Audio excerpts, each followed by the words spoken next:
technologies intelligentes et identifier les meilleures pratiques et enfin de proposer des stratégies concrètes de mise en œuvre.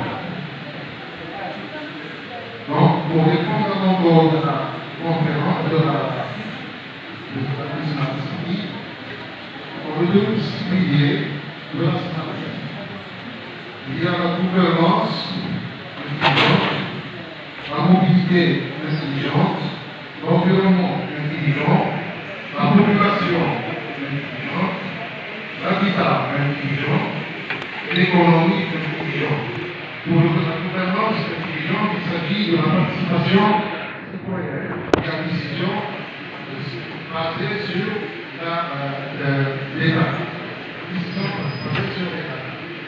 Pour la mobilité intelligente, il s'agit du transport durable et connecté.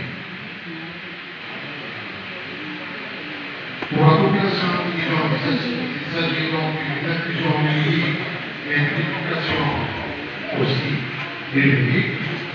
Pour l'habitat intelligent, il s'agit de bâtiments connectés et économes.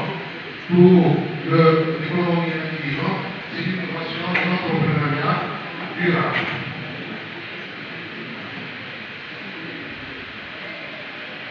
La Smart City on peut l'utiliser selon le domaine des technologies. Donc, pour cette équation, on peut modéliser la Smart City de la façon suivante: un flux total qui est la somme pendant le temps de ce qui est généré plus les achats et les pertes.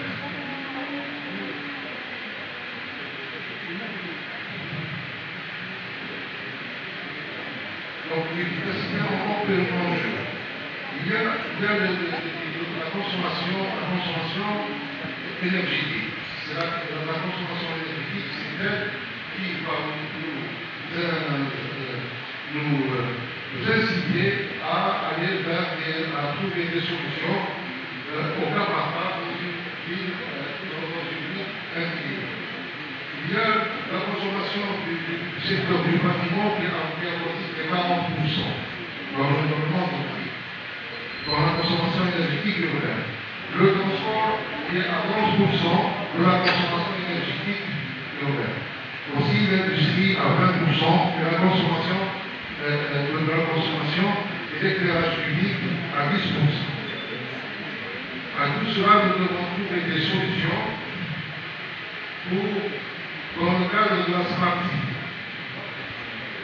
Pour le bâtiment intelligent, les technologies déployées peuvent être selon les 5 points suivants: le système de gestion technique du bâtiment entier, l'isolation thermique performante, les capteurs de présence et d'occupation, la régulation intelligente de chauffage, climatisation et l'éclairage LED adaptatif.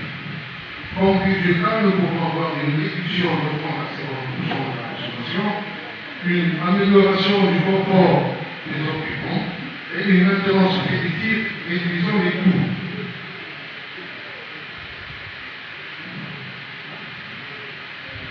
Pour le réseau, au deuxième point, nous avons le réseau énergétique intelligent, qui sont la Smart Grid. C'est la gestion bidirectionnelle de l'électricité, c'est l'intégration des énergies renouvelables, des compteurs intelligents en temps réel, le stockage distribué de l'énergie et les prévisions et l'équilibrage de la demande. Donc, les avantages de cela, c'est pour réduire les pertes en ligne à 20%, et pour avoir une meilleure intégration des énergies renouvelables et la flexibilité et résilience du réseau électrique. La mobilité durable. L'initiative clé se situe en 5 points: l'électrification des transports publics, l'infrastructure de recharge intelligente, les systèmes de transport à la demande, les pistes cyclables, connectées et des applications de mobilité multimodale. Les résultats qu'on peut avoir de cela, c'est une réduction de 60% des émissions de CO2, une diminution de 40% de la congestion urbaine et une amélioration de la qualité de l'air. Le CO2 peut être mobilisé comme suit. Pendant la journée, vous avez le facteur d'émission représente l'intensité du carbone du réseau local, exprimé en kilogrammes CO2 par kilowattheure, et les équations suivantes. Ces équations sont utilisant ces équations, on peut concevoir des outils qui émettent des alertes pendant hier sur les seuils énergétiques et l'émission favorisant ainsi des économies et les comportements respectueux du climat. Quatrième point, il y a l'éclairage public intelligent. Les règles connectées avec variation de densité, les détections de présence de luminosité, la gestion centralisée et maintenance des dispositifs et les lampadaires multifonctions, les capteurs, etc.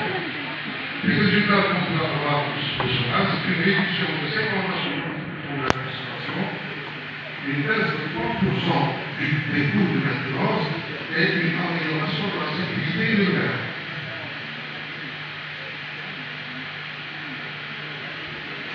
Pour la transition énergétique, l'utilisation de d'énergie renouvelable, que ce soit le solaire, l'éolien adapté, la biomasse et le thermique comme moyen de développement.